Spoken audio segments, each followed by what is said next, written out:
أعوذ بالله من الشيطان الرجيم. నేను శపించబడిన బహిష్కరించబడిన శైతాన్ నుండి రక్షణ పొందటానికి అల్లాహ్ శరణు వేడు.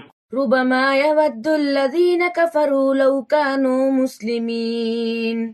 సత్య తిరస్కారులు మేము అల్లాహకు విధేయులమైతే ముస్లిములమైతే ఎంత బాగుండేది అని పునరుత్థాన దినమున పలుమార్లు కోరుకుంటారు. ذرهم يأكلوا ويتمتعوا ويلههم الأمل فسوف يعلمون. వారిని తింటూ త్రాగుతూ సుఖ సంతోషాలను అనుభవిస్తూ వృధా ఆశలలో ఉండటానికి విడిచిపెట్టు. తరువాత వారు సత్యాన్ని తెలుసుకుంటారు. وما أهلكنا من قرية إلا ولها كتاب معلوم. మరియు దాని వ్యవధి నిర్ణయించి వ్రాయబడి ఉండనిదే మేము ఏ నగరాన్ని కూడా నాశనం చేయలేదు.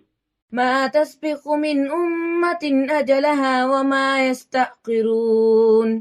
ఏ సమాజం కూడా తన నిర్ణీత గడువుకు ముందుగాని మరియు వెనకగాని కాజాలదు.